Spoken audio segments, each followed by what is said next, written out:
Sabe qual é a grande sacada do livro Os Segredos da Mente Milionária, de T. Harv Eker? É uma ideia que parece simples, mas que muda tudo. O nosso rendimento financeiro só cresce até o limite do nosso crescimento pessoal.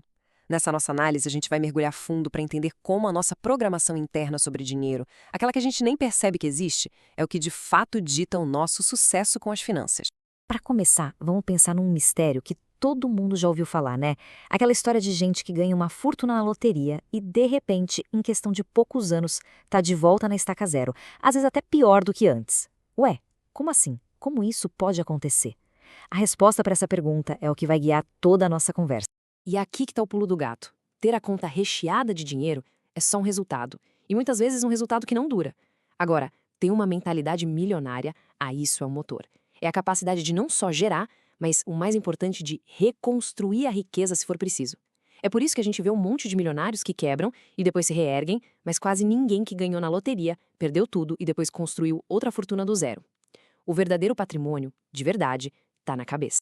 Ok, mas como é que funciona essa tal de mente milionária na prática? O autor chama isso de programação mental, ou o nosso modelo de dinheiro. Pensa nisso como se fosse um software rodando no nosso subconsciente, um conjunto de crenças que está lá, bem no fundo, e que direciona cada decisão financeira que a gente toma, quase sempre sem a gente nem se dar conta. Imagina que a nossa mente é tipo um arquivo gigante, cheio de pastas. Para cada assunto da vida tem uma pasta específica. Se a pasta com a etiqueta dinheiro estiver cheia de arquivos antigos, limitantes, baseados no que se ouviu dos pais ou no que se viveu na infância, não tem jeito. As ações financeiras da pessoa vão ser sempre um reflexo disso. Não adianta ver com lógica. Quando o assunto é dinheiro, a emoção quase sempre ganha da razão. E essa programação invisível acaba gerando resultados bem visíveis. E segue uma fórmula bem clara. Os pensamentos, que vêm dessa programação, geram sentimentos. Esses sentimentos levam a gente a agir de certa forma. E essas ações, no fim da linha, produzem os resultados na conta bancária. É como uma árvore, sabe? Para mudar os frutos lá em cima, não adianta. É preciso primeiro cuidar das raízes, aqui embaixo. Mas a notícia boa, a ótima notícia, é que esses arquivos mentais podem sim ser substituídos. O livro apresenta o que ele chama de 17 arquivos de riqueza. Na prática, são jeitos de pensar e agir que separam quem tem uma mentalidade de riqueza de quem não tem. Vamos dar uma olhada em alguns dos mais poderosos. O primeiro arquivo é a base de tudo. Pessoas com mentalidade de riqueza acreditam, de verdade, eu crio a minha própria vida. Elas assumem a responsabilidade. Já a mentalidade de pobreza se coloca no papel de vítima, sabe? A culpa é da economia, do governo, do chefe, de qualquer um, menos dela mesma. O ponto central é esse. Ou a pessoa está no controle do próprio dinheiro, ou o dinheiro está no controle dela. Não existe meio termo. Agora, pensa só. Qual é o objetivo no jogo do dinheiro? Pessoas ricas entram no jogo para ganhar, para criar abundância e liberdade. Já as pessoas com mentalidade pobre jogam na defensiva, com medo, para não perder. O objetivo delas é só ter o suficiente para pagar as contas. E se a meta de alguém é só sobrevivência, adivinha só o que ela vai conseguir. Exatamente isso, e no máximo isso. A lição é clara, tem que mirar alto. A direção do foco também é um grande divisor de águas. Os ricos olham e enxergam oportunidades de crescimento e se perguntam, como eu faço isso funcionar? Os pobres olham para o mesmo lugar e enxergam obstáculos, riscos e já começam a listar todos os motivos pelos quais aquilo pode dar errado. A verdade é que a sorte dificilmente vai bater na porta de quem está parado só pensando nos problemas. Esse aqui é um ponto super interessante.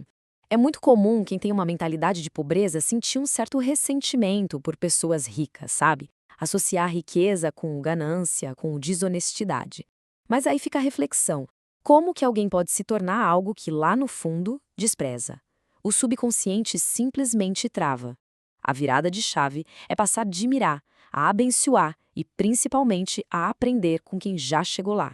Mudar a mentalidade é o primeiro passo gigantesco. O segundo, que é tão importante quanto, é ter um sistema prático, de verdade, para lidar com o dinheiro que se tem hoje, agora.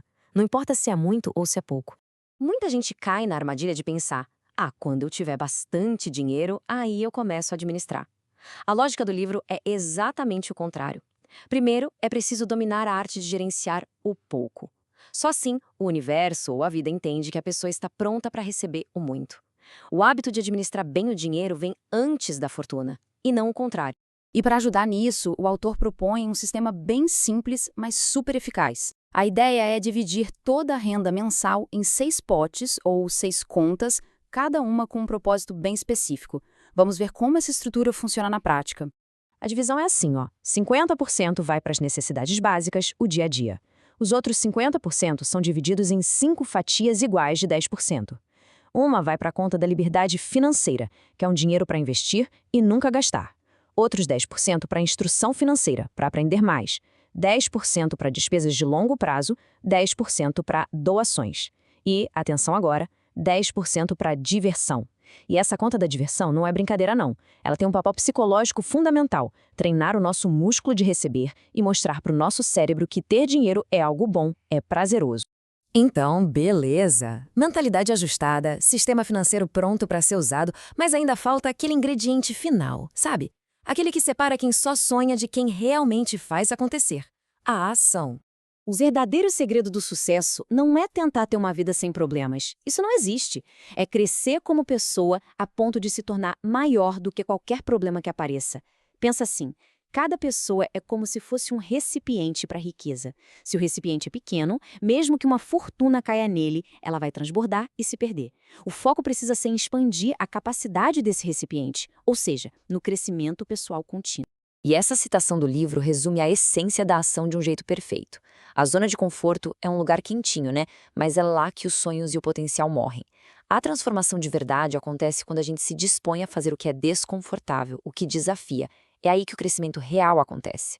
E assim, essa nossa análise toda nos deixa com uma reflexão final. A questão não é ficar esperando os problemas diminuírem ou sumirem.